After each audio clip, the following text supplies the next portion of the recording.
Bonjour, bonjour. Allô, allô. Comment ça va? Bien. Et toi? Bien. Um, Hello, everybody. This is Richard David Lebrun. Lebrun. Lebrun. Lebrun. And today is French Week. That's right. Today, courtesy of my digital box, I've decided to point the webcam at my TV, and I've decided to turn the TV onto one of the French stations, and I'll let you have a listen. Hier, en troisième période, lorsque solidement mis en échec par Claude Giroux des Flyers. Ce soir, à Vancouver, les Canucks tenteront de profiter de l'appui de leurs partisans pour en finir avec les Prédateurs de Nashville. Les Canucks, en avance 3-1 dans la série, pourraient accéder à la finale de l'Ouest pour la première fois depuis 1994, année où ils avaient aussi atteint la grande finale. Tennis, Novak Djokovic et Rafael Nadal croiseront le fer en finale du Masters de Madrid demain. Djokovic a maîtrisé le surprenant brésilien Tomás Bellucci en 3 manches pour prolonger à 31 sa séquence d'invincibilité cette année. Nadal a aussi eu besoin de 3 manches pour éliminer son éternel rival, le Suisse Roger Federer. L'Espagnol a ainsi battu Federer pour une 16e fois en 24 duels. La finale des dames opposera Victoria Azarenka à Petra Kvitova. Baseball à Toronto, le lanceur des Tigers de Détroit, Justin Verlander, a complété le 2e match sans point ni coup sûr de sa carrière contre les Blue Jays. Verlander n'était qu'à un but sur balle d'obtenir un match parfait. Il a eu besoin de 108 lancés pour réussir le 9e match sans point ni coup sûr de l'histoire des Tigers, un gain de 9-0.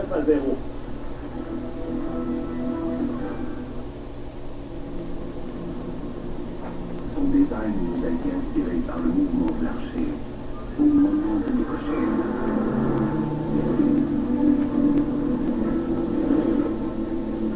Mais nous croyons qu'il a aussi inspiré les 556 chevaux de son moteur V8 suralimenté.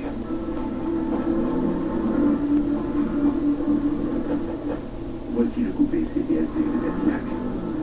Plus Cadillac que jamais. Bonsoir. Avec le retour du beau temps, le pire est peut-être passé pour les municipalités inondées du Québec. En Montérégie, le niveau d'eau de la rivière Richelieu a légèrement baissé pour la première fois depuis 2 semaines. Les nouvelles sont aussi encourageantes du côté de la Gaspésie, où l'eau se résorbe tranquillement. La situation se stabilise en Mauricie, mais le niveau de la rivière du Loup et de la Saint-Pierre demeure inquiétant. La Croix-Rouge a mis en place un fonds spécial pour venir en aide aux sinistrés. À Washington, le Pentagone a rendu public 5 vidéos saisies dans le repère d'Oussama Ben Laden au Pakistan. Une des vidéos montre l'ex-chef d'Al-Qaïda en train de se regarder lui-même à la télévision. Sur une autre, on le voit préparer un message destiné aux États-Unis. Ces vidéos ont été saisies lors du raid du commando américain qui a abattu Ben Laden dimanche dernier au Pakistan. Les États-Unis ont marqué la trame sonore des documents. La nouvelle députée de Berthier-Massignanger, Ruth Ellen Grosso, a donné signe de vie pour la première fois depuis les élections. Dans un entretien téléphonique à un quotidien de Trois-Rivières, Mme Grosso a dit avoir hâte d'exercer ses nouvelles fonctions. Elle admet qu'il faut améliorer son français et qu'elle a l'intention de devenir bilingue. Depuis son élection, la députée a été prise en charge par une équipe du NPD qui contrôle étroitement ses débuts sur la scène politique. Voilà, et pour plus de détails sur vos nouvelles, rendez-vous sur le site internet de Radio-Canada.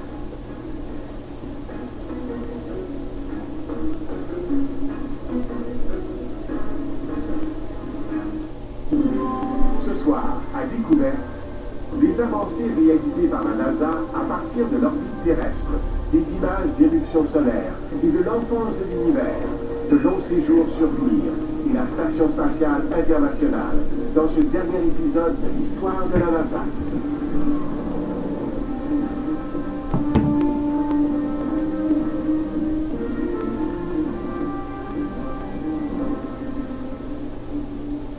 Bonsoir, bienvenue à Découverte. Après avoir conquis la Lune, la NASA s'est donné de nouveaux défis, et cette fois en banlieue de la Terre. Ça a donné lieu à des progrès remarquables en médecine de l'espace grâce au vol de longue durée, en astronomie avec le télescope spatial Hubble et en technologie, menant à la construction de la Station spatiale internationale. Des jalons essentiels qui pourraient mener à des missions vers la planète Mars. C'est l'histoire que nous vous racontons ce soir.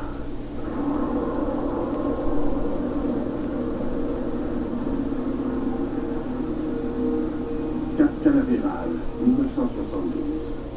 Avec Apollo 17, la NASA se prépare à son 6e et dernier alunissage.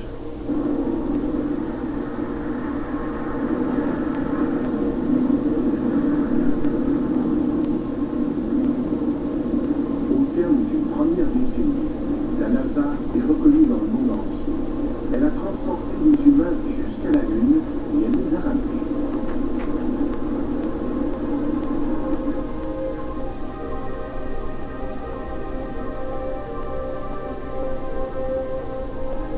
L'exploration spatiale progresse. Et pour voyager plus loin de la Terre, de nouveaux explorateurs devront apprendre à vivre longtemps dans l'espace. 3, 2, 1. Fire away, Houston. Vector good.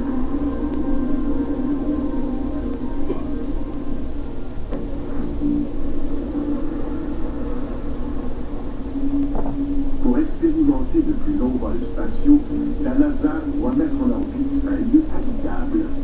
En quête de matériel, elle regarde d'abord dans ses propres ateliers.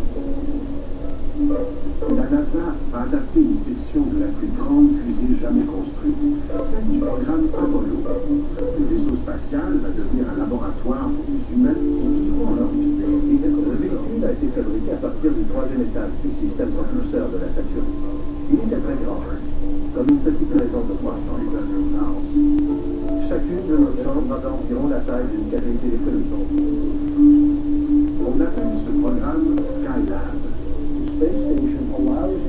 La station spatiale vous permet de mener des expériences sur les personnes, les étoiles, les planètes, sur toutes sortes de choses.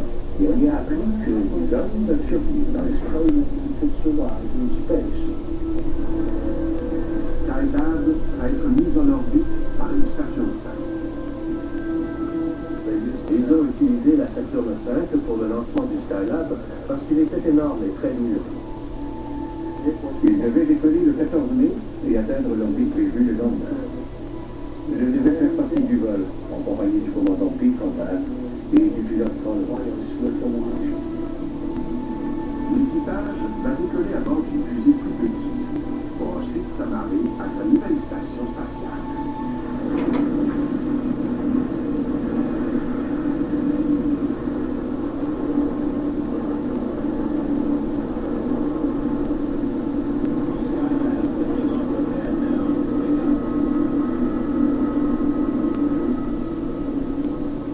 La Saturn V non habitée, qui emporte Skylab, décolle d'abord. On a regardé le lancement du Skylab du toit d'un immeuble à Cap Canaveral et tout s'est très bien passé. Et en rentrant à la maison, on a entendu les premiers indices à la radio que quelque chose n'allait pas. On a dit qu'un choc gravitationnel s'était produit au lancement et qu'on ignorait pourquoi. Les contrôleurs de vol, ici, à la NASA, doutent que les panneaux solaires principaux se soient déployés. Le premier panneau solaire ne produisait rien du tout. Et le deuxième indiquait une puissance très faible. Mais en plus, on décèle un problème encore plus grave à bord du Skylab inhabité. La température intérieure a commencé à grimper. Et quelqu'un en a déduit qu'il y avait probablement une déchirure du bouclier thermique. Sans ce bouclier thermique, les rayons du soleil vont rapidement transformer Skylab en fournaise. Nous avions donc une machine sur la bonne orbite, mais elle manquait gravement d'énergie et elle surchauffait. La première réaction a été « c'est une catastrophe, qu'est-ce qu'on va faire ?» Et 5 minutes plus tard, on a dit « Hey, nous sommes des ingénieurs, voyons ce qu'on peut faire. » Le problème le plus urgent est la chaleur du soleil. Les ingénieurs les plus chevronnés délaissent la haute technologie et ils optent pour la solution la plus simple. Les couturières fabriquent un parasol géant qui sera maintenu en place par des tiges. Après un délai de 10 jours, Kerwin, Conrad et White ont une nouvelle mission. Ils vont devenir les premiers réparateurs de l'espace. T-minus 7, 6, 5, 4, 3,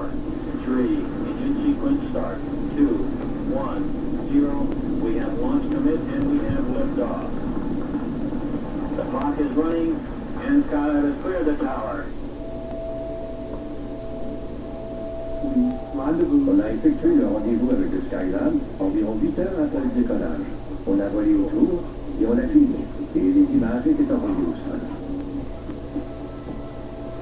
Ces images permettent aux contrôleurs de la mission d'évaluer la situation. C'est la première fois qu'ils voient clairement les dommages subis par la station spatiale.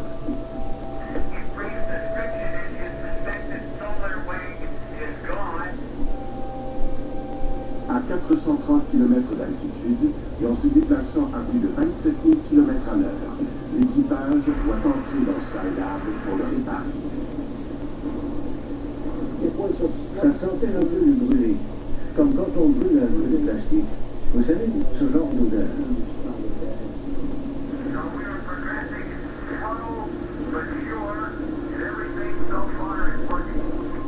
À l'intérieur du Skylab surchauffé, les astronautes se préparent à installer le parasol qui va rafraîchir la station spatiale.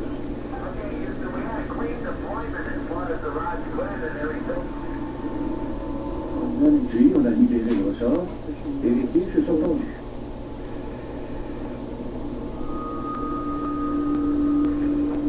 Et 3 jours plus tard, la température avait descendu à 25 degrés Celsius.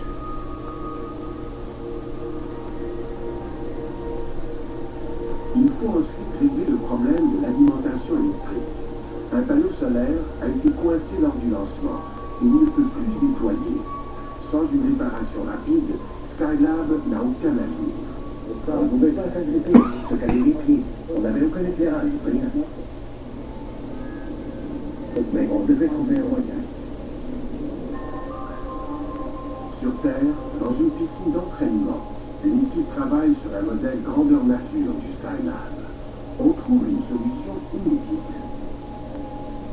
Okay, Houston, we're out there. We have the brilliant sight. Le panneau solaire est coincé par un petit morceau de métal. S'ils peuvent le couper, le panneau solaire devrait se déplier et produire de l'électricité. There looks like enough room to get the cutter, and I'm trying to help Jim stabilize. Just take it easy. À l'aide de notre petite aluminium de 8 mètres, au bout de laquelle on avait placé les cisailles, on est parvenu à pincer le morceau d'aluminium qui retenait l'ensemble. Puis j'ai tiré sur la corde. Et je l'ai coupé. Je jure que j'ai entendu un craquement, mais je ne vois pas comment j'aurais pu.